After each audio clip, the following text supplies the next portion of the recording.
Thanks so much for checking out this video. I am sitting down kind of as a segment to circle back and talk to Kirk from What's New Video Games about stellarblade. He's a lot farther than me. You may have seen the video where we talked about the demo, and he was none too impressed. He had some issues. He had some frustrations, and his experience with the full launch of the game has been, I would say, up and down, you know, from the DMs he was sending me. A bit of a roller coaster. So I'm going to be asking him what he thought.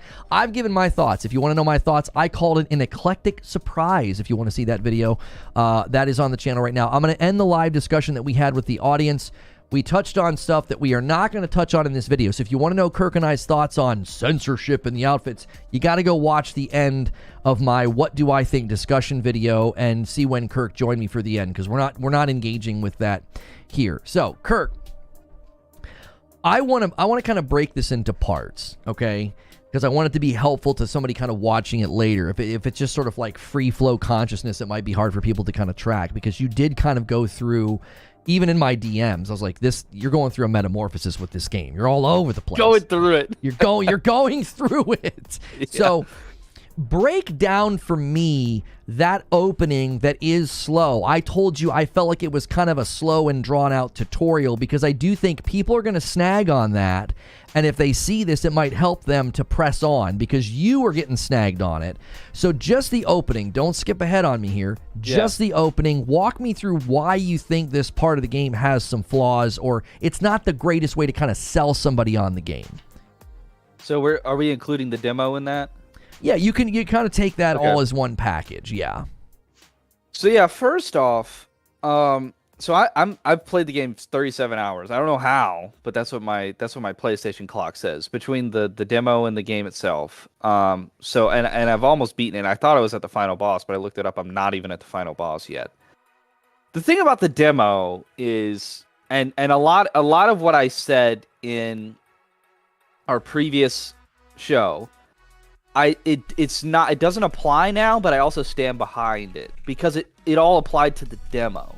Okay. And now that I've played this game for 37 hours, I'm just kind of looking at the demo and I'm like, that was weird. Like, that was a weird way to showcase this game, because it's a very, very, very thin slice of, you know, you went over this in your 15-minute video this morning, a broad-ranging game that spans across a lot of different genres, and there's a lot of different experiences and types of gameplay on offer here. And I did think that the demo very much showcased this game as being kind of like a Sekiro clone, kind of like in the Souls-like vein, with some action elements, particularly with that boss challenge. Mm-hmm. And the Ido 7 area that you go through in that game, it's there's not a lot necessarily going on. Like, I would say it's probably one of the most underdeveloped areas in the entire game. And I didn't really think, and I still don't think, that the opening hours of the game, pretty much the entire section of gameplay that you did for everybody, you had that 5 hours. Yeah, man, you were rolling. You had that 5 hours member stream, but that opening 3 hours is just kind of a slog. Mm-hmm. And like I was telling you, like, I really didn't think the game started churning, got really rolling until something that we both referred to now, I think, as like the Dead Space or Resident Evil style area, which neither of us were expecting at all. But that you basically go into this very linear, like, dark corridor type area, and they take your weapon away, so you can only use the gun, which in premise sounds like it would be very, very annoying. It's not at all. They designed it really, really well, and it's very fun. It feels a lot like Resident Evil 2 or Dead Space, or a combination of those, a little bit of Doom as well in terms of the environment design. And that part was actually really, really fun. And I think that there's a lot of focus that goes into design of that area. Whereas, like, with the starting area and then that wasteland area, I've seen a lot of people like the wasteland. I think you like the wasteland to a certain degree. I really don't, and I understand that's like a personal preference. I just think there's a lack of focus there. There's a lot of open space that they're not really doing anything with. There are some interesting, like, nooks and crannies and, like, puzzles that you can find, but for the most part, it just feels a little bit under-designed, and it just kind of feels like, well, here's this space if you want to like burn a lot of time and run around and come across the occasional enemy and do a platforming section or whatever. But like those opening hours feel very, very unfocused and like a slog to get through. And then the game will like really start rolling with like the linear areas, and then it will hit another slog again. And so there's kind of this like uneven pattern. Like the game has like what I would say is like fairly terrible pacing.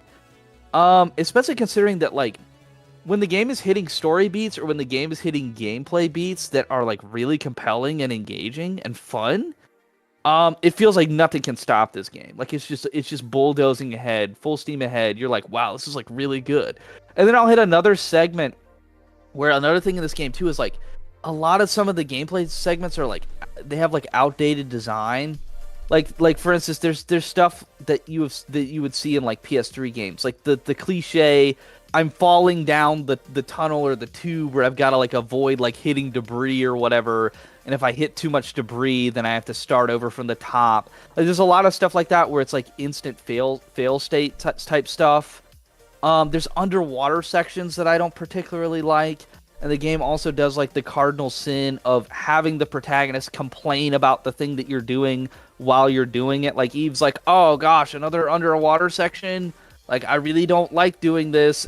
It's like I think we know by now that developers should not make jokes about their gameplay not necessarily being compelling while you're doing the uncompelling gameplay. So just like weird little stuff like that in a game that, you know, the more questions that you ask me, I'll be sure to assert this, that is overwhelmingly positive and fun and good and well designed. And it's almost kind of baffling how good this game can get in certain parts where it's like, where was that in the beginning? Or where was that in this section? Let me ask you about that. It doesn't have that consistency. I want to ask you about that. Do you think the bright spots work because you're sort of coming from this feeling of, you know, there's a slowness, or you get a breath, or you get a paced area that's more about platforming, climbing, and puzzle solving? Does that make those areas more enjoyable when it does open up, or when there is a really big fight? If they stripped out all of what you're kind of describing as, maybe, I don't want to put words in your mouth, but maybe filler, or padding to slow the pace down. If they ripped all that out, would you be worried that it wouldn't punch as hard when the high notes hit? Absolutely not. And I think they should have been a little more confident and committed to saying what we have here is good. We don't necessarily need all this.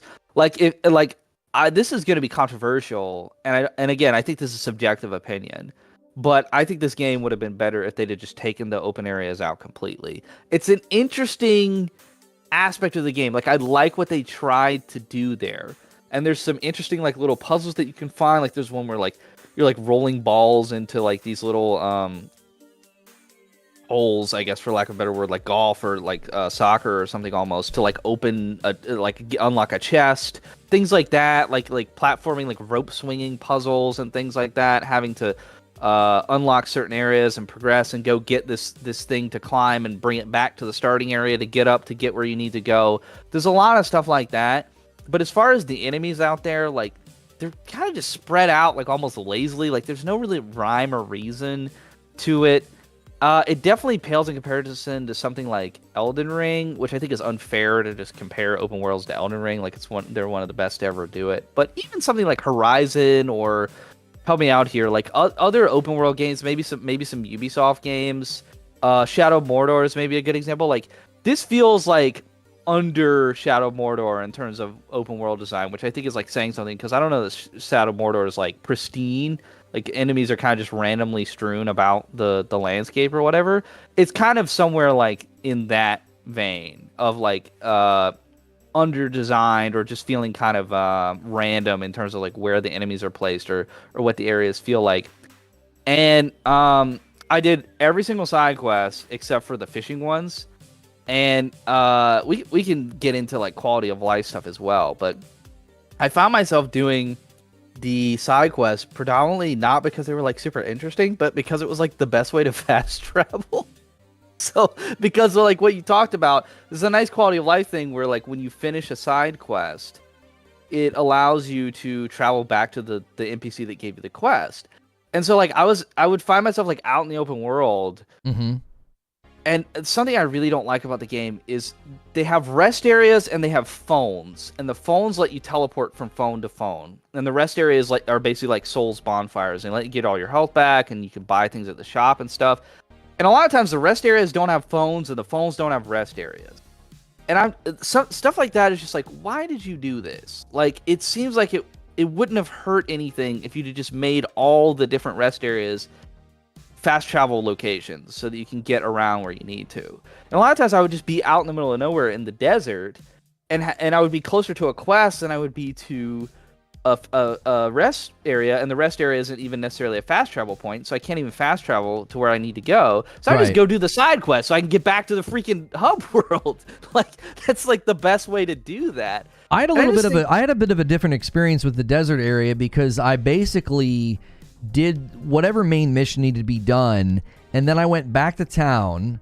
I grabbed every single exclamation point, and then I just went back to the desert and did all of them. I think there might have been 3 or 4 of them that needed to be done. So then whenever I was like ready to leave to go to the Matrix area, actually I went back to Ido 7.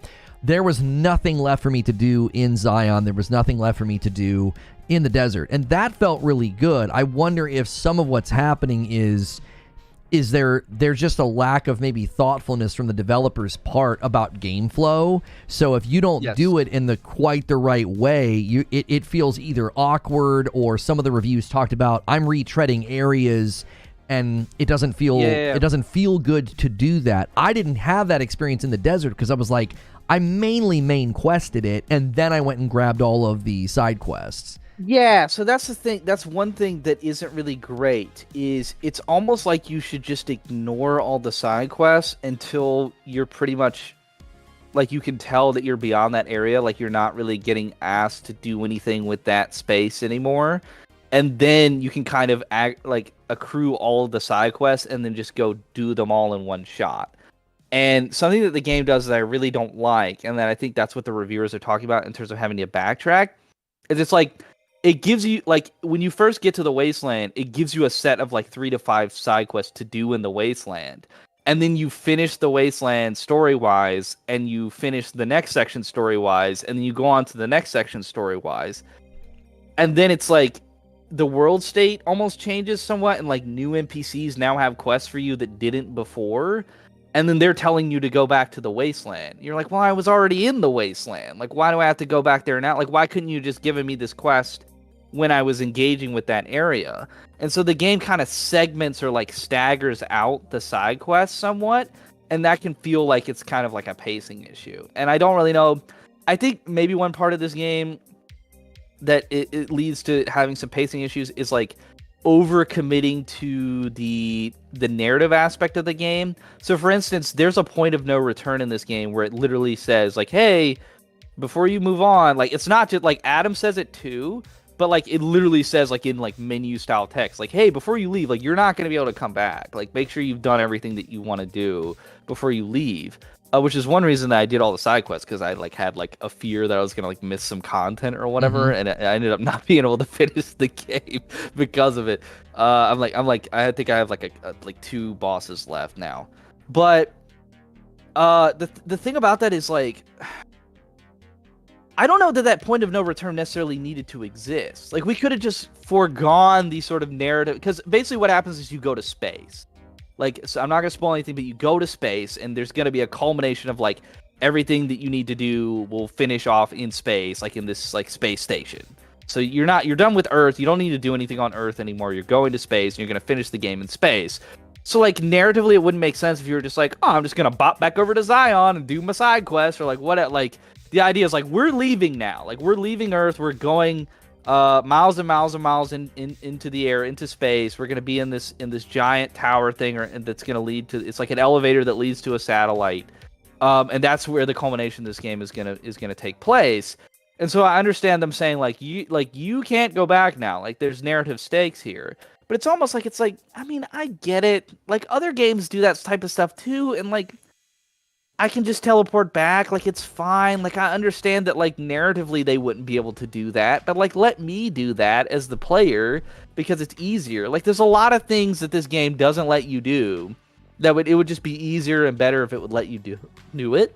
Like, being able to just why Lono, why can't I open up my map when I'm out in the Great Desert and just be like, I want to go to the center of the hub world. Like, I just want to go to Zion right now. Or why can't I be like, oh, I'm in Eidos, I want to go to the Great Desert right now. Like, why can't I go from map to map? Like, it's very weird where you're like doing this thing where like, I'm in Eidos, so I gotta use the phone to go to the place where Adam is to talk to Adam. Adam's going to give me 4 lines of dialogue where I have to go hit X, X, X, X to try to skip through it all, talk to him, tell him to take me back to Zion or whatever so I can go to the place. Like, it's like I'm fast traveling 2 iterations to get to where I want to go. Yeah, I want to talk about like that. Yeah, I want to talk about that. I think this comes with experience. There does seem to be a lack of experience with these developers. And I think they break game flow. I kind of talked about this in my 15-minute video where I said, I like to do side quests, but I don't like to be forced to listen to the dialogue. And, you know, they did it in Tsushima, but I was so invested in Tsushima, I didn't really care. And some of the times they would, like, give you the dialogue while you're kind of, like, riding on your horse or you're walking or whatever. And in this game, you know, some guy that I'm never going to interact with again, he fades into the background as soon as the quest is over, making me have to, like, button mash my way through some lines. Like, I'm not going to say that's a huge flaw.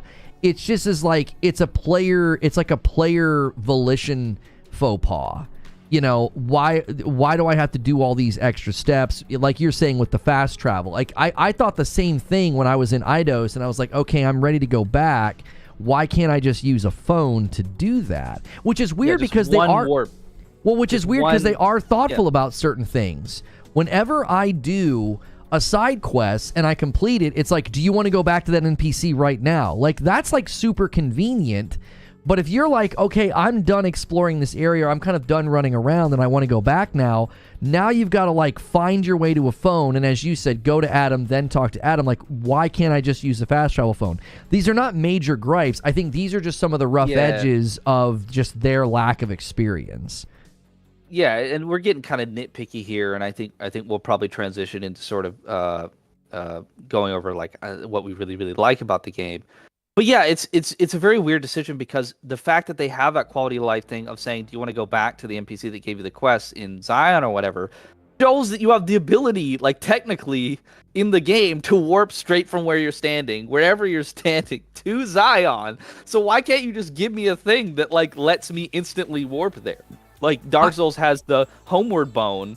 Like, why can't you just give me a functionality of wherever I am, I land in the middle of Zion? Like, you literally have the ability to do that. It's just weird decision making of, like, okay, it's good that you gave me the quality of life of asking me if I want to go back, but, like, sometimes, like, literally it would give me that question of, like, do you want to go back now? And I'm, like, so far into a level, like, I'm so far from a phone or anything like that, and I see there's, like, a shiny item, like, 2 feet from me on the table. Right. Like, I can't get it because there's no way I'm saying no to this, and I have to, like, backtrack all the way back to get to the phone, to talk to Adam, to go back to the hub. I'm like, whatever, dude. I don't know what it is, but it's not worth it. I'm just gonna go back. I'm just gonna say yes.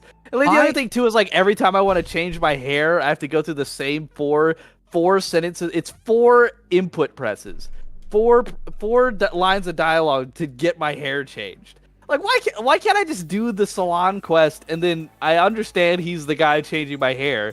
Let me change my hair in the menu, like the earrings and the glasses and the outfit and everything else. Why do I have to go to this one guy and stand in front of him and hit X, X, X, X? You have to wait, too. Like, you can't just mash it. Like, you have to wait for them to start saying each line of dialogue before you can skip it. Yeah, every time I want to change my hair. I talked about how Ronan spoiled me on that when you were like, if I was going to do a side quest and I wasn't really invested in that character, I could just hit a button and it would skip all the dialogue. Then when the main story beats happen, like, I'm zeroed in, I'm focused, I want to know what's going to happen, you know, who's going to die, who's going to go with me on the mission. And Again, I think what you're getting at is just there's just that lack of experience of they thought to be, convenient about, hey, you finish this mission, do you want to just go all the way back to the NPC? And it's like, yeah, that's great, but like you're saying, if you're 10 levels deep in an area and you're like, well, I'm not done exploring yet, I'd like to go get all the little pretty things and hit all of the boxes and look for all of the chests, and then you say no, now you're dealing with like what you're saying. And I actually support a game limiting your fast travel, right? I think that's good. I don't think every game is built for just pull open the map and just go wherever you want. Because what that does is it takes away all those little moments where you're running from point A to point B and maybe you see something you didn't see before, maybe you missed something. So I do like when a game limits your fast travel, but I do think there should be, once you're to a fast travel phone or whatever, you should be like, hey, take me to Zion and just skip that step. So I don't want to belabor this point. I want to now talk about what made this game turn the corner for you. You've put in a lot of time, and people might think we're being nitpicky, but the problem is anytime a game has completionist aspects to it, you want that to be enjoyable. You don't want to get 20 hours in and feel like the game is motivating you not to, because it creates tedium within the behavior. So what was it that made the game turn the corner? Like where you're talking about there's boss fights in this that you're putting up there with Sekiro. You're saying this is some of the best boss design that you've experienced. Well, maybe I don't want to put words in your mouth. You said something to that effect. Well, so to that end, right, I do want to, we had some skill issue allegations in our last show. Yeah, basically, that I do want to address. We should probably summarize the last show. The last show, we basically concluded that Kirk is terrible at these games. Awful. And he has to play on baby mode, which we know is, not necessarily true, because he has played other games like Sekiro and other Souls games. And enjoy the difficulty of those games. So I'm going to explain. I don't know how many people are here from last show and wanted to sort of follow that thread or whatever. Maybe not a lot, but basically I said in the demo that I didn't think that the game was designed particularly well, especially the bosses, for the type of game that I think we both kind of thought that this was, because, and I'll stand by this, that's the way the demo portrayed the game. The game that you and I have now played, it's way more open, way more broader range of genres that it's sort of dabbling into. But the way that the demo sort of kind of portrayed this game was that it was going to be kind of a Souls-like, Souls-light type experience, and it was going to focus heavily on these type of high parry, high dodge, intensive boss type encounters. And I said that I didn't think it was designed particularly well for that type of difficulty type game. I didn't say it was too hard. I said that I didn't think it was designed particularly well. I didn't think that it enabled you in a certain way to where that difficulty felt fun and overcoming that was enjoyable. Got it. And I stand by that because, frankly, the bosses in the demo are some of the worst bosses in this game. Like, they're just not very good. Like, every Souls player knows, every big Souls fan knows, especially with a game like Dark Souls 2, for instance, or the first Dark Souls. Like, those games have iconic bosses that are amazing. They're some of the best bosses that have ever been, designed in a video game. They've also got some duds, some clunkers. And so, like, the bosses in the demo, I would argue, are like, they're not really well designed bosses. Like, the Abaddon fight in the actual narrative portion of the game, it relies a lot on like electric homing attacks and like stuff coming out like where you're standing on, like where you're on the ground, like, so you have to move. Like, it's just like bull crap type of chip damage stuff that, like, I think we can establish, like, that's not really enjoyable. Like, that's not really great boss design. And then the thing with the Stalker, I still think that the Stalker is like probably one of the least well-designed bosses in the entire game. Which, and for the people that don't know who that is the Stalker... The boss challenge. The boss challenge. Okay, so for those of you who don't know, the boss challenge, I was thinking that was going to kind of save the game for Kirk when he was playing the demo, because it's that, for me, the boss challenge, I was like, oh, I'm down with this game. I want to play this game. I thought the boss challenge was phenomenal. Now, Kirk's of the opinion that that's one of the weaker bosses in the game. It's actually... And also... You find that boss again in a you already said you saw a reprise of a boss, and it's very cool. They add like new moves to the moveset as well, so it's not a complete reuse of those bosses.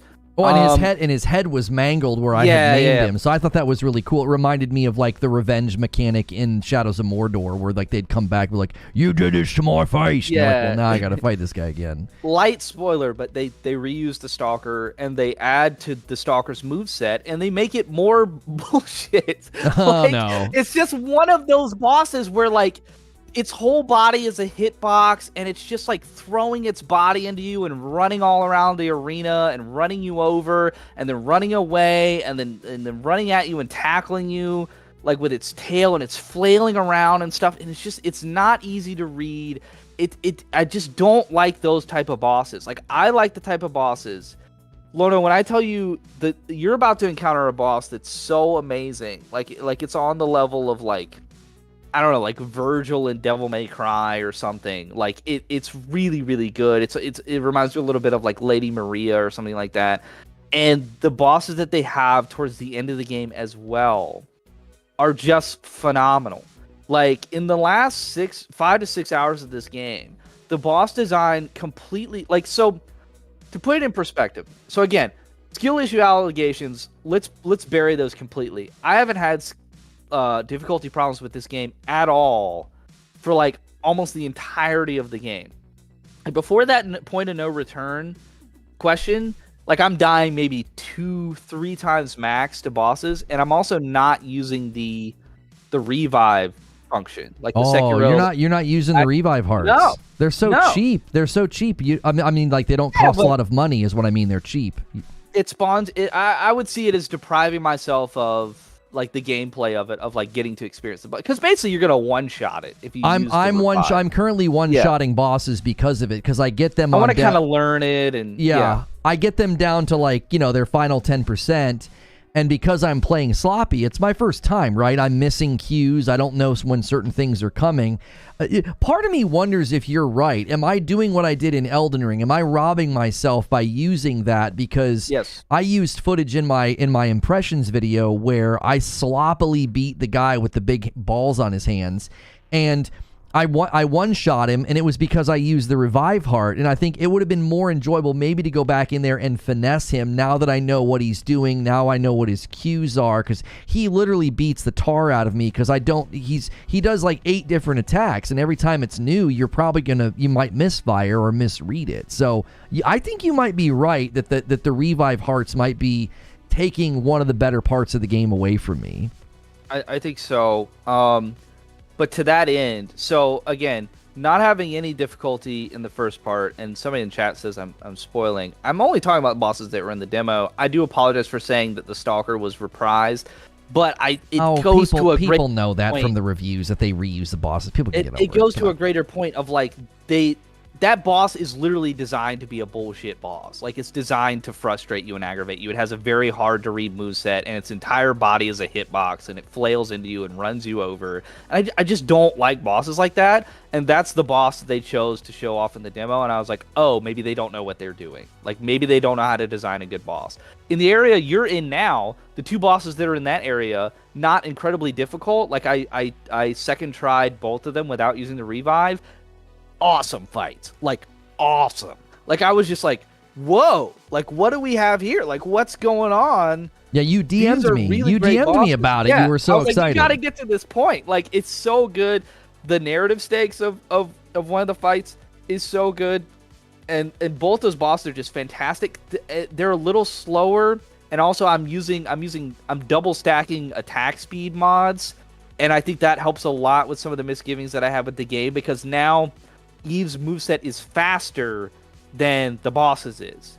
So it's like I can kind of get my combos off and then reset and be like, all right, I got to parry you, or I got to dodge. I felt like I wasn't able to get combos off, so she's in the middle of her chain, and I can't really pull her out of it to do the thing with to react to the color-coded tell or whatever. Like, it was like it was off-synced for some reason. I couldn't get into a rhythm. And now that I've double stacked the attack speed percentages mods, her attack speed meshes very, very well with the boss attack speed. Even with the like Lady Maria type fight, where it's like high, like it's very fast move set, and then like very like stagnant, like kind of like a sizing you up high noon type of situation. All of a sudden blade flash, and then you're back to it. Like, so it's like very quick attacks, and then you kind of stop and you kind of wait and try and, you know, see what they're going to do. It's that type of fight, but even still, with the speed of the attacks, it's very tight and it's well designed, and I'm getting the parries off. Like, the boss design just ramps up and up and up with this game, to the extent of, it's like, why were those bosses in the beginning of the game so kind of just like just bleh, like they just weren't that good. Did you get the speed update? And just, guys, by the way, this is not my gameplay. I played this room totally differently. I jumped to the left and used execution, like the use of the gun. And this is MK Ice and Fire, and he's missing so many parries. I know I'm not the best, but this is. I just want people to know this is not my footage or Kirk's footage, because MK Ice and Fire is having a hard time with some of these sections. Did you get the speed update later? Did you have it for the fights that you didn't enjoy? I wonder if that created, because I did the same thing. I'm increased my speed. I didn't have it for the bad bosses. Yeah, I did the same thing. I increased my speed, and I felt like, oh, I'm having an easier time getting my combos off now, and I get that kill shot right before they're about to wind up. Right. It's like it just makes it rhythmically correct. You know, and you could argue that for something like Sekiro, that's just baked in. Like, that's just in the design, baby. Like, you're exactly fast enough as you need to be to sort of parry them and then get your attacks off. And so I feel like there's a little bit of weakness in the design. I stand by what I said about the demo. It made me very concerned about the boss battles. But so what this game basically is, like, to describe it, it starts off and is, for the major duration of the game, like I would say 3/4 of the game, I figured it out, Lono. This game is just Kingdom Hearts. Like, this game is just Kingdom Hearts 3. Like, if you like Kingdom Hearts 3 and the mess of a narrative that game was, and the combat in that game, like, that game is a hot mess, but, like, there's a lot of people that love it for a lot of reasons, particularly the Disney influence, but also, like, it's very anime, and it's just wild and wacky. It goes off the rails story-wise, and you're like, what is happening? What? Like, this game definitely has moments like that. And we don't have, like, a lot of games like that, honestly. Like, we have Nier Automata, obviously. I have not played that. I hear that this rips very, very heavily from that. In fact, Skill Up kind of derided the game for that aspect. Like, it said it copycatted Nier Automata a little too much, he said, which he's been doing that a lot lately. He did the same thing with Roden, where he's like, oh, it's not as good as Like a Dragon Ishin or whatever. I don't know why he's doing that necessarily. But I haven't played Nier Automata, so I don't know that this is like a paler imitation of that. But, like, this is an older style of game that we don't have that many variations of, like, in the vein of Kingdom Hearts, or, like, remember the Ninja Theory Devil May Cry reboot? This game, like, has a lot of similarities with, like, that type of game, with Bayonetta, with the old Castlevania, like, Lords of Shadow series. Like, this is, like, that type of action game. And then all of a sudden, you get to that point of no return, and it's like, it's very much like about you, like, ascending this tower or whatever, and there's, like, a lot of bosses one after another. There's a giant difficulty spike. Like, this game became a Souls game real quick. Like, I mean, there was one boss that, like, I thought was gonna take me a while when I started fighting it. I actually beat it in like 2 or 3 tries. But that was because I was locked in. Like, the boss design is very, very good. I was hitting the parries. Like, it was very much like it enables you to hit those parries, get that damage. Even though you can get 3-shot by the boss, it's like it gives you the tools, and the boss is designed in such a way that you can engage with it in such a way that you're able to take it down. But there's one boss fight where it's like, it's just that point to where you're like, oh, it's getting serious. And it's like the thing where, you know, you kill the boss and the boss isn't actually dead, and you're like, oh, okay. Like, I mean, and you're just like, wow. Like, this game went from one type of game to full-on Sekiro Souls type of game at the end here. Just, do you think that's gonna made that transition? We forgot to ask, what are you playing this on, normal or story? I'm playing it on normal. Absolutely playing it on normal. Okay. So you put your big boy pants on. Do you? Yeah, and no difficulty for the first 3/4 of the game whatsoever. I mean, easy breezy type stuff. Is that going to turn? You think that's going to turn people off? Are they going to get to the end and say, "Wow, this is a huge change"? Yes. From what I was experiencing, because I actually think the opening area is where a lot of people are going to switch it to story, because you get in a couple of those group fights and you get smacked around, and if you're not accustomed to knowing that, that's just how these games go, you take your lumps and then you go back and then you whoop up, I think some people are going to immediately drop difficulty in that first area. I'd be curious to see what this back third of the game you're describing, I wonder how it feels on story.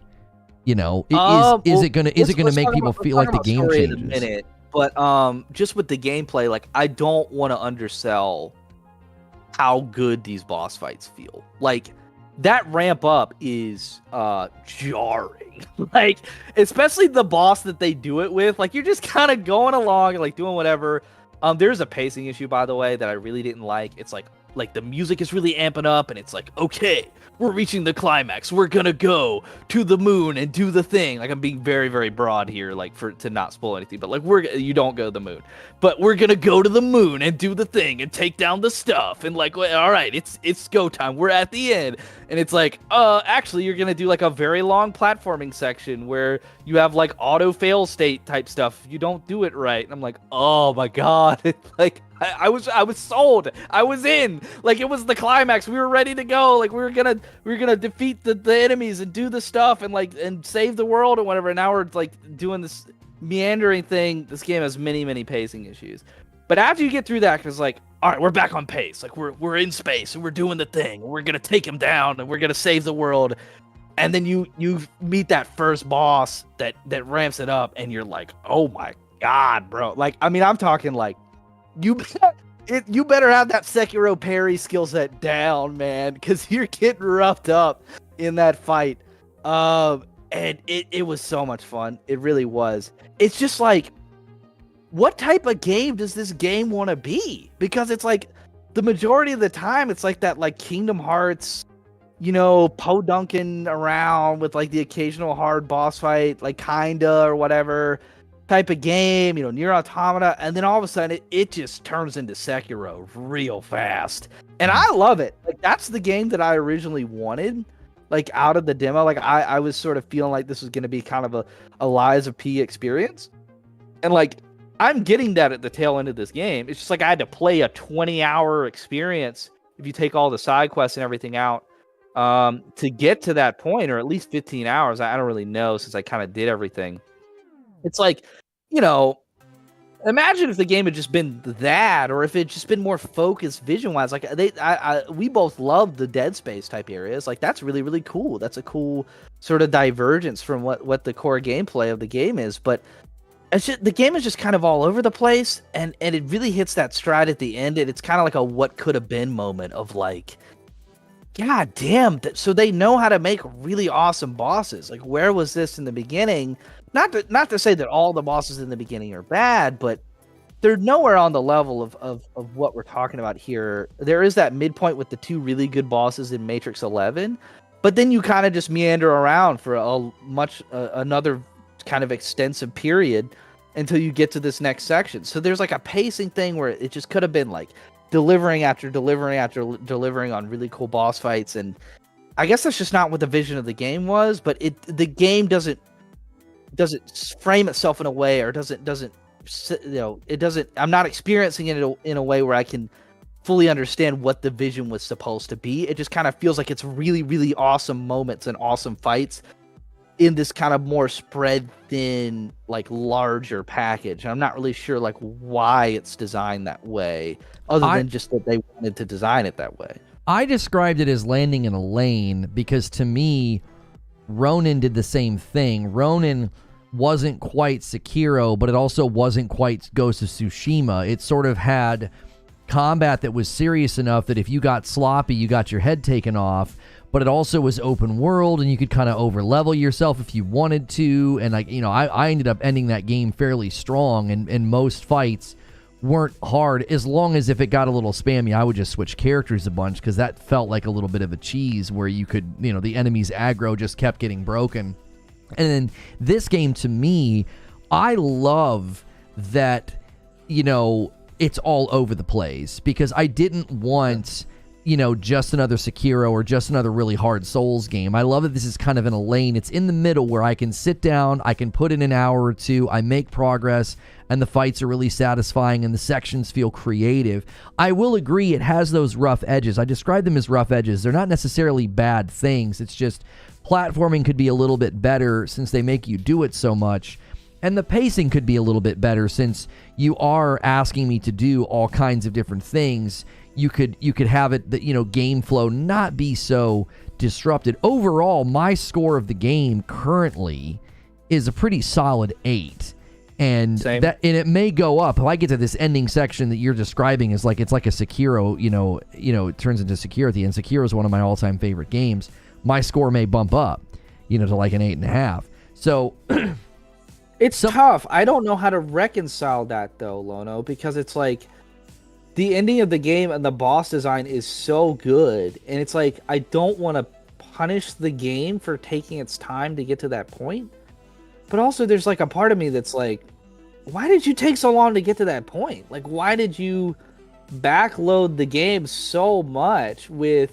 I mean, Lono, it almost feels like the third act of this game was just designed, like it's just a different game. Like somebody else designed it, like a different creative director or something came in and did it. Like it's that jarring of a difference. It's not quite on that level, but it's like almost to that level of like, oh, you make excuse me. Oh, both of us, right? Mm-hmm. Oh, you make bosses like that are this challenging, but also tight and like good and well designed. Like where like, and the focus of like how linear it is, but like how good in a linear way it is. Like it just is. Even like, okay, so where was this before? I'm not there yet. I'm gonna try and defend the choice. I'm just thinking of a defense here.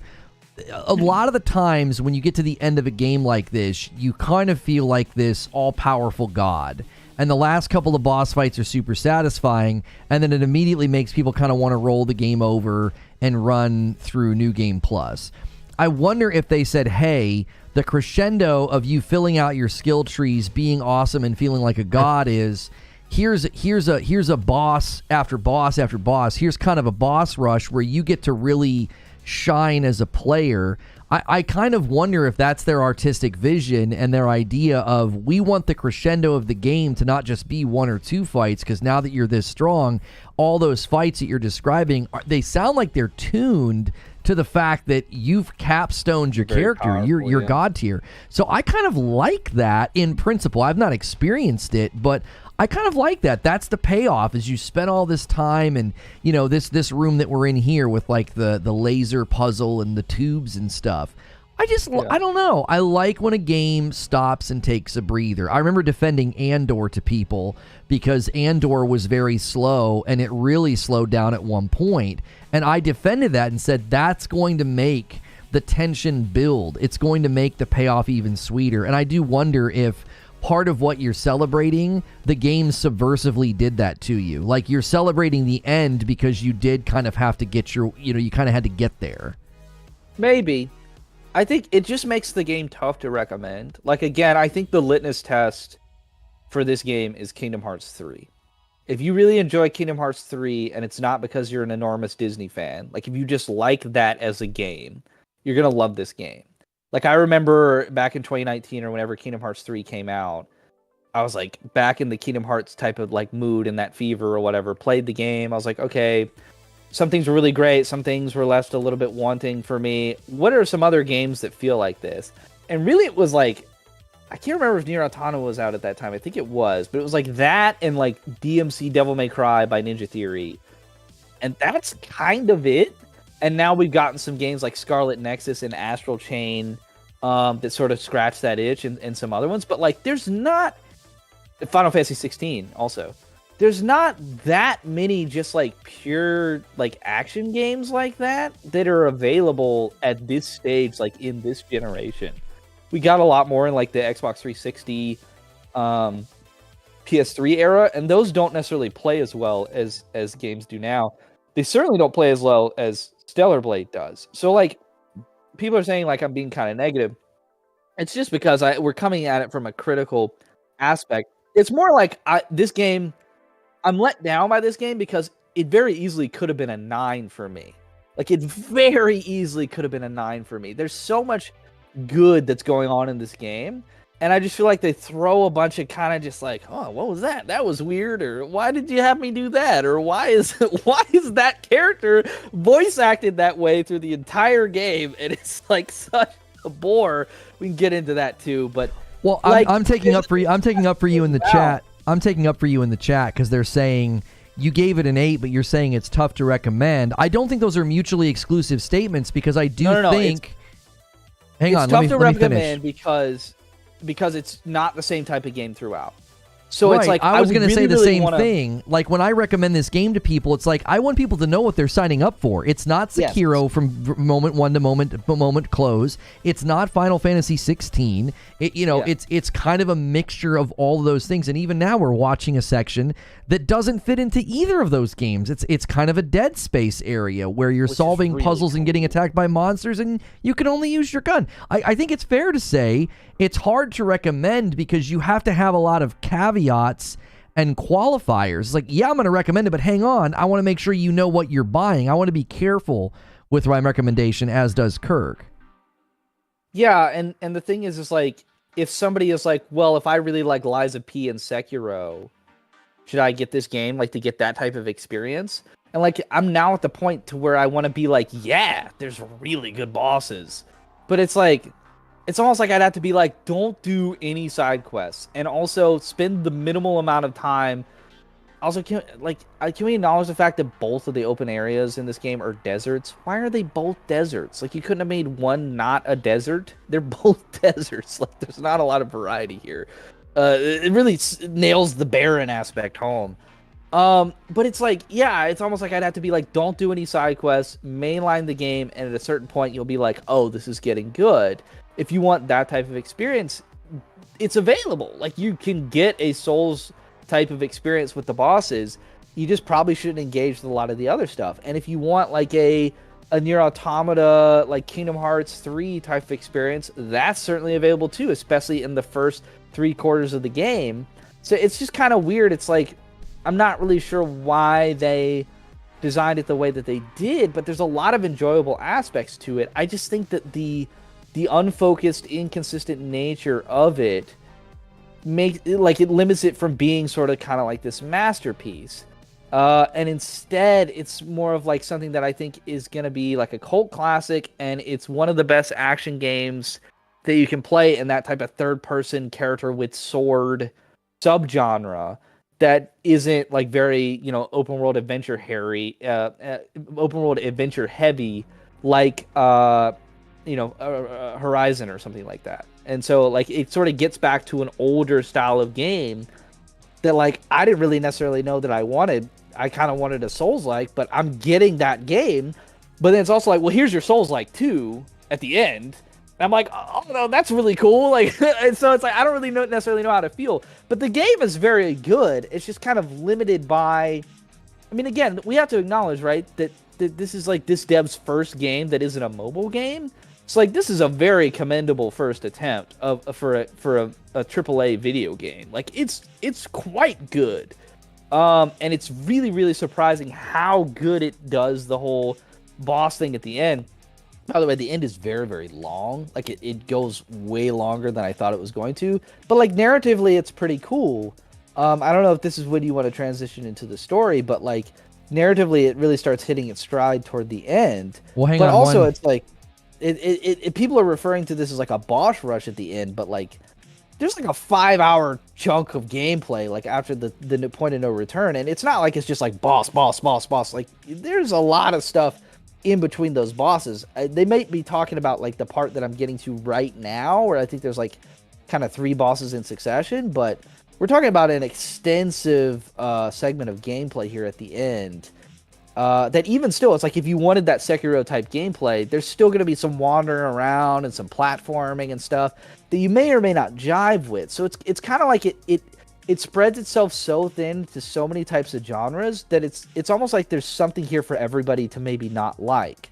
And so there'll be aspects of the game that, like, if you're not a well-rounded gamer that likes all sorts of genres and you're kind of wanting a targeted experience, this game is not going to provide that. But if you think variety is the spice of life, this game is excellent. You're getting a dash of this, a dash of that. Like, there's so many things going on, and so you might really, really enjoy with engaging in that aspect of the game. Right, right. He's not going to get into spoilers, guys. I don't think it's new information that it gets to kind of be like a boss rush at the end. We've heard that from multiple review outlets. Yeah, I don't know what I'm saying as far as the ending. I mean, yeah. Right. Before you get to the story, what I want to talk about is some people in chat are saying, like, why does it have to fit into one category? You know, just rate the game on its own merit. I think you guys are ironically being reductionist. Like, we're not saying it has to fit into a category. We're saying it doesn't, and that makes it challenging to summarize and recommend to somebody. Because if somebody goes into a game thinking, well, I love Sekiro, I can't wait to play a very parry-focused, challenging game with amazing boss fights. Those boss fights are really spread out in the beginning of the game, and if I recommend the game to them without qualifying how the game flows, they might be like, this is not really what I was looking for. Like Eugene in particular was somebody that was saying that after watching me play for roughly 6 hours on Friday. He's like, this is very different than what I was expecting after the demo. So I think you guys are doing that thing where you're projecting an amount of reductionism on what we're saying. We're not saying, oh, the game has to fit into a category. We're saying it kind of has a lot of inspiration, and if you like that, if you like a little bit of a dash of everything, then you'll be right at home. Also, expectations being set going in might help you. You're like, oh, I heard a lot of reviewers say that the beginning was kind of slow, or that it wasn't going to be constantly bosses and Sekiro-style gameplay. It was going to be more variety. I think it's going to help people, you know, adequately understand the game, set expectations before buying it. So I do want to hear your thoughts on story, but again, no spoilers, because that was criticized in a lot of the reviews, that characters are dull, story's not that interesting. I'll be honest, that wasn't my concern when I got this game. I don't know how many people were super concerned given the advertising and what people fixated on. Like, were they like, we better get an amazing story? So where do you rate the story? Where does it land for you as you're coming to the end here? I'm higher than the reviewers, I think. I think that the story is actually, like, pretty decent. Again, the first, half of the game, it's not really focused. There's a lot of filler. There's a lot of wandering around, a lot of platforming and things like that, with the excellent combat mixed in. And the story is kind of the same. It's not really focused, and you're sort of getting bits and pieces, almost kind of like lore drops of like, oh, what is this world and what are these characters, and doing the side quests can kind of help with that. Like, there's a very excellent side quest that I think you started that involves again, I'm trying to be spoiler free here. The woman that sings, or the android that sings. That's a quest line. You're helping her and her partner all the way through that quest line, and that's very, very compelling. That's an interesting story. I would liken it to like the Yakuza or like the Like a Dragon sub stories.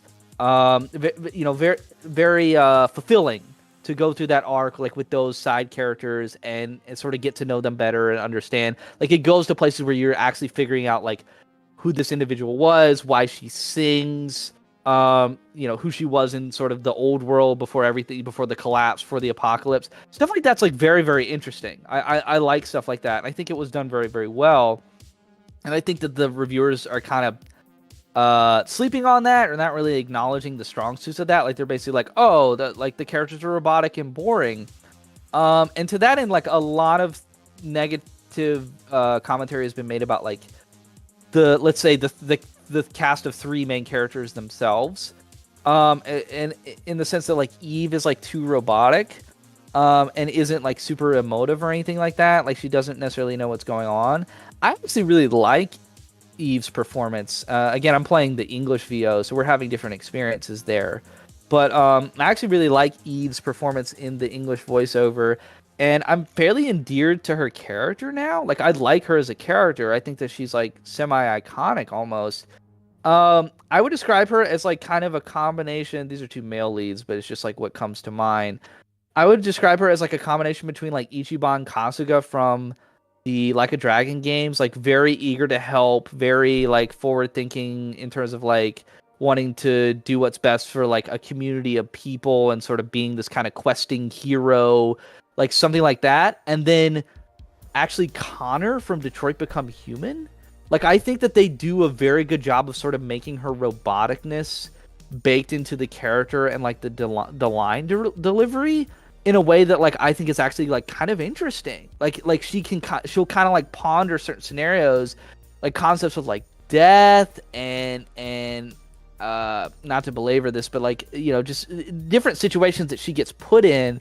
She kind of has this quizzical analytical approach that I think that they play up like very, very well. I really liked the character of Connor in Detroit Become Human because of his approach to certain things and his kind of like almost sing-songy robotic way of being like, well, that can't be possible, or like what, you know, and like they kind of do that with her character in a way that I really like when she's engaging with these side stories and in the main story and stuff. So I actually really like her character, and I like Lily as well. Lily's there to kind of be the humanity, I guess, aspect in the trio.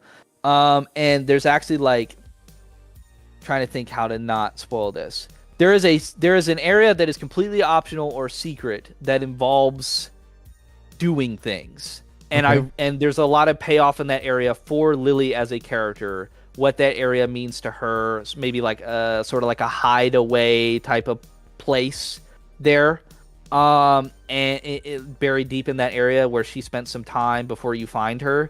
And that was very, very compelling. Like I was very, very glad. I thought that really, really helped the narrative, finding that area, being able to go to that area because I did all the side quests and stuff, opening that the ability to go there.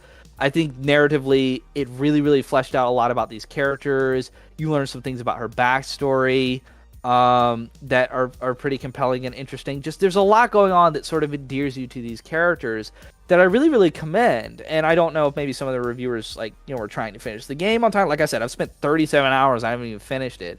So I don't know if like some of these reviewers are just trying to finish the game for embargo and they didn't go to that area, but I thought that area did a very, very good job of expanding on the story and the characters and their motivations and stuff. And I really, really enjoyed that.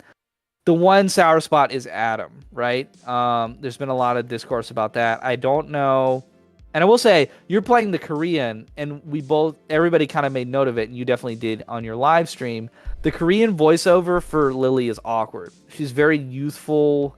She sounds like she sounds like a kid. Trope. She sounds like a kid. I will say that's not a problem. The English VO for her is excellent. She probably has the most lively animated voiceover out of the three of them. I would say she kind of sounds like Tracer from Overwatch a little bit. Like she's kind of like that kind of cadence to it. Like she's very peppy, and she's very animated about certain things. And I think that does a lot to sort of gives some charisma to the story, because Eve is kind of like that Connor robot type character. Adam, I don't know if it's the voice actor. I don't know if they told him to deliver lines that way, but he just talks this way, and it just has the same cadence all the way through. We should go check that area out after we're done here. Like, and it just drags. Like, it really, really drags the whole story and the interaction with that character. Like, that is kind of, until Lily gets there, and even after Lily gets there to some extent, like, that's your main companion. Like, that is the other character that Eve is bouncing off of. Yeah. And the whole Connor type robotic delivery doesn't work if the human character that she's supposed to be interacting with is more of a robot than she is in terms of the line delivery. Like, that, the game really suffers because of that voiceover for that character. And again, I don't know who the voice actor is. I'm not trying to knock their performance. A lot of times we find that, like, in the booth, these voice actors are getting certain, you know, directions and stuff to say, oh, deliver it like this or whatever. So, like, it could have been creative vision. They may have wanted his character to come off that way because he's more of an engineer type or something, or a techie guy. I don't know. But I will say that, like, I think the resounding consensus is that that character is just not very compelling. It is very much like kind of put you to sleep delivery. So that's one of the major drawbacks of the game and kind of engaging with the characters. Yeah, but overall, I just want to talk about Adam just really quickly. Yeah. I had an experience this morning in Matrix where I don't understand Korean, but I have Korean friends. They've taught me some sayings. So like I pick up on some of the words, and I also can pick up on voice inflection because I'm around them. Like I know when, maybe they're laughing or they're being goofy or maybe they're being serious. And we got to a section where Adam was kind of grossed out by something. And I kind of laughed. I kind of chuckled at how he vocalized that and said his line. And so I wonder if, again, too, maybe this was the direction for the English voice actors. They didn't want him to outshine Eve because she's kind of flat, like she's kind of robotic and almost animatronic. And maybe they didn't want him to outshine her. So it's like, no, dude, she's coming in at like a 4. You need to be at like a 3. That's possibly what happened with the direction from the studio heads, because they interact so much. Like it's okay for Lily to be bubbly because she doesn't interact with Eve nearly as much.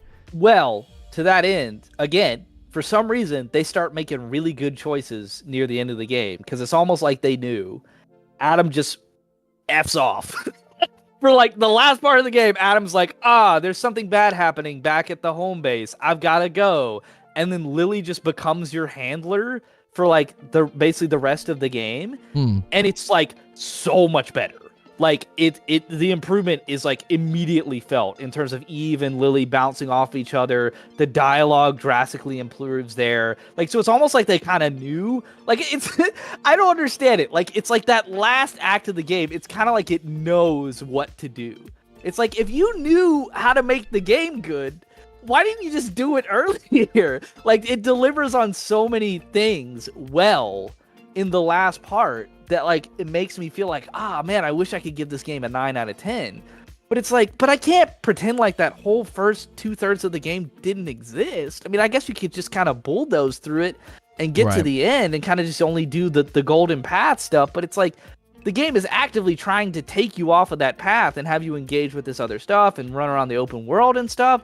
So it makes it difficult to kind of, from a critical perspective of like, how do I pin this down? Like, how do I evaluate this? And I think I can just say that the game just finishes very, very strong.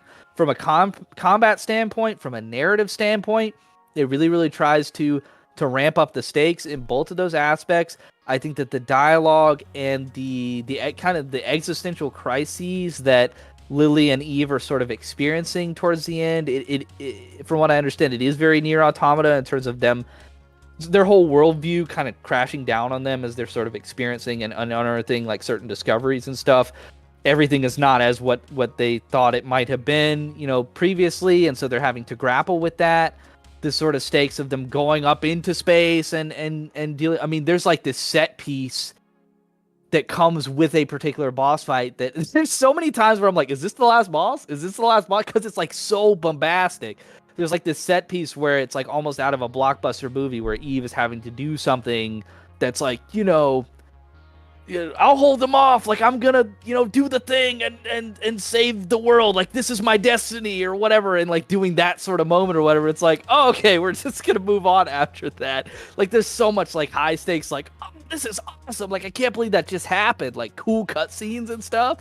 And it's just like, wow, like the first part of the game is like so meandering compared to this. But like those moments hit and they're really good and they're awesome. And so it's making me feel like towards the tail end of this game, like maybe this is like really good. Like maybe this is a really good game. But then I kind of have to like remind myself like, no, the first 15 hours of this game did exist. And it was kind of like, okay, it's like good. I think it's above average. But yeah, like the last act of this game is like so strong. And that's why I told you to make the thumbnail of the video. It's a little bit of clickbait, but it's like, could be better rings so true because you see that potential there. Like it's that's sort of like the thing that hurts the most is when you see a game, when you see in the game itself, it's like, oh man, they had the ability to make something truly spectacular here, like possibly like a masterpiece. And it really shows toward the end in the boss design, in the set pieces, in the cutscenes, in where the story goes. Like it's almost like that payoff might have been better if the story had been more focused in the earlier parts of the game. It's kind of like they're doing a lot at the end, and you're like, I don't really know if you necessarily earned that. Like this is cool, but maybe if you'd done more with that in in the earlier stages of the game, this would be hitting a little bit more, or would make a little more cohesive sense narratively. It doesn't necessarily, but it's kind of cool action wise. Like I'm on board for it. It's fun. It's very it's spectacle. You know, it's bombastic. It's cool. So yeah, like the last part of the game, it's very good. Like I don't know what else to say. Like it's very good. It sort of makes me, you know, forget that the first part of the game like I wasn't quite experiencing those highs, and so that kind of puts me in a weird place of like, how do you evaluate that in terms of a review? I think it's just like you kind of have to just temper like where you're at a little bit, because like yeah, hype at the end is good, but you also had to kind of go on this long journey to get there, and there's definitely moments that are very, very enjoyable, but it can also kind of drag on, and there's a bit of some pacing issues. But on the whole, like I think this is a great game. It makes me hope for a sequel, because I wonder if they Yes. got better as they went. Like they just, you know, maybe they kind of got their chops, and the more they experimented and the more they said, okay, she's stronger now, let's make the enemy stronger, let's make the bosses more, you know, more in depth and more elaborate and faster, whatever. So that gives me hope for a sequel. You know, it's like as they got farther and farther into development, maybe they really started to get into their own, which maybe that's why the demo gave the impression of it being more of a Sekiro boss focused game, because maybe the developers felt that like that's the shining. I mean, your opinion of those boss fights notwithstanding, like that's what you think. I'm saying what the devs probably thought was, this is what we want people to kind of come away with, because it was probably, I would think, maybe fresh on their minds. Like I don't know exactly how development works, but you would think that the combat team and the development team are sort of working on the game as it's you know, trundling along, and maybe they just near the end really started to capture how they wanted the game to feel combat wise and put the pedal all the way down, which that makes me, as I said, really excited to see them hopefully get backed for a sequel. Yeah, the demo is really weird in that sense, because they're doing that, but like with the not very good bosses and the not very good like segment of the game. Like they're trying to be like, this is what this game is. Here, fight this stalker boss. And I was like, I don't like this stalker boss. I don't like this Abaddon boss.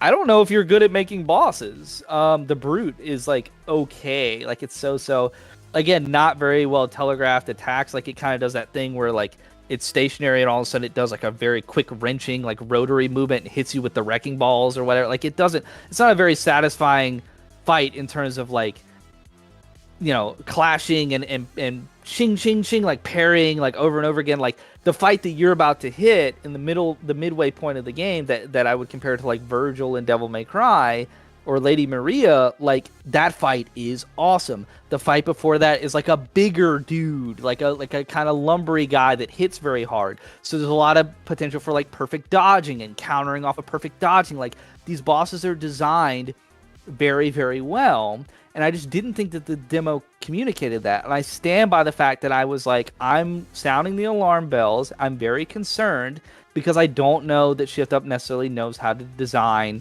these type of bosses. And now I'm at the last part of the game fighting these bosses, and I'm like, this is better than anything I've fought in Rise of the Ronin. Like, this is really good boss design. These are really good fights. And also, aesthetically, it gets better. Like, every boss in the first 2/3 of the game has that kind of, like, Doom monster, like, brownish alien look to it, you know? Like, I mean, I don't think that's a spoiler. Like, you're kind of going to get more of the same if you played the demo, like, for a large chunk of the game. And then all of a sudden, it's like, aesthetically, these bosses just look like amazing. Like there's clearly like been some artistry and some concept art, and like they've really laboriously designed these bosses to look cool and iconic. And it's just like, is this even the same game? Like, what is going on? And the areas are very, very cool too. So I don't know. I guess they just really sort of hit their stride toward the tail end of the game, or I don't really know what happened. But it's not like the first part of the game isn't good. I just think it's like, as reviewers, we're tasked with telling people, okay, is the game good or is it amazing? And so like it's like, well, if the rest of the game had been like the latter third, it would be amazing. But because it's not, it's just like a really good video game. And so like that's why I say like it could be better. It's like it's there. The potential for being a masterpiece is there, but it just doesn't really have that in the beginning segments for some reason, and I don't really know why. But if you like Nier Automata or if you like Kingdom Hearts 3, you're gonna enjoy all of this game probably. Like, none of the game is necessarily bad. It's just kind of like little quality of life stuff that we've sort of nitpicked at earlier in the show of like, Right. you know, why can't I fast travel in fewer than 2 steps or whatever. Yeah. Well, it sounds like they stuck the landing. I mean, I'm anxious to catch up to you in hours and have these experiences, because I came away from the demo looking forward to Sekiro style fight. So the fact that increases with time, that feels like a great reward awaiting my engagement and my investment. So guys, we appreciate you tuning in today. We tried something a little different today where we, the uploaded monologue and my show and this show. I think maybe what we should have done is just had that first show. You should have been the second half, because I feel like we were getting good response and we were getting like a good reaction. I think it might be a little confusing to the subs to get 3 videos in one day on stellarblade. So just a little transparency there. This is a bit of an experiment. We've never done this before, where let's take a game and do this many segments on it. But I really liked how you hopped on and we just kind of started chopping it up. And I think that would have worked as a second part of the morning show. And we could maybe try that in the future. And you guys can provide that feedback in the comments below or in the chat. Let us know what you think. By the way, also consider smashing the like button. We only need about 25 more. That'll help this video find more people. And then we'll get more folks just providing that feedback. Make sure and check out Kirk. He's listed below in the description. What's new video games. He may take segments of this, repurpose it, put it over there kind of as his own review, because we leaned a little bit more heavily on him because I'd already kind of given my thoughts in this morning segment and talk show. But we go from this show to a writer's room segment. So are you working on anything right now they should know about? Are you going to be putting anything over there on the channel in the coming days or weeks? So I actually may end up streaming hard mode, because we didn't cover this, but after you beat the game, you unlock hard mode in New Game Plus. I actually may end up streaming that on Twitch, especially because we don't have as much of an audience as we did last week, but because people were, sort of champing at the bit to see if I was going to have to go on baby mode or if I was going to have a skill issue. I really, really like the game, and I like some of the bosses toward the tail end. Even that midway point that you haven't hit yet, those 2 bosses, really, really good. But like we were saying, especially with the Sekiro revive shot thing, you can kind of one-shot the bosses. So now I have all my abilities and everything. I'm really eager to go in and try hard mode, see what that feels like. So I think I might actually potentially stream that on Twitch. So if you don't follow me on Twitch, it's twitch.tv/KirkTheGamer. Creature's going to be very happy about that, because that's the name he wants me to use for everything. But yeah, that's Kirk the Gamer on Twitch. Make sure you give me a follow so you can catch me when I go live over there. And yeah, I think I'm going to dive into that hard mode, see if I do have a skill issue, Lono. Because yeah, I think it'll be interesting to see what that experience with the game is like. I might actually like it better. I don't know. I don't know what it's going to feel like. I will say that last stretch, though, playing those bosses on hard mode is going to be tough, because there's a huge difficulty spike there, even on normal mode, that is enjoyable on normal mode, but on hard mode, I don't even know what that's going to feel like, but I'm kind of excited to see. For sure. Well, guys, be sure to check him out, show him that support. And on your way out, we're going to get ready to go to the writer's room. On your way out, smash that like button. I know a lot of you guys have been lurking and enjoying the shows today. Show that appreciation by smashing the like button. And thank you to the people who were gifting members during this show. Keithius dropped a 10 bomb. Angry Pete dropped a single. I paid up the 5 that I owe. You guys have kept the streak alive. We've continued to hit that 25 every day for like a year and a half now, where I give 5 back. So, and if you guys got a gifted membership, you can check out the past broadcast from Friday night where we made Creature play Fall Guys. It was hysterical. You really need to go check it out. So I'm going to start up the writer's room. Thanks so much for being a Reforge member or higher. You may have gotten gifted a member. If you guys have been enjoying these writer's room segments, be sure to leave a comment below or be here for them so you can contribute. And we're ending a segment where we talked about stellarblade with Kirk. We did a little different format today, so feel free to provide some feedback. We did say at the tail end of the show, in the future, if we do this with the game, we might actually do my uploaded monologue, do a live show, and then bring in Kirk for the second half instead of doing a third segment. That might be a little more effective for you guys to not get so much content in your feed. I'm going to end that show and redirect folks over, and we will change that thumbnail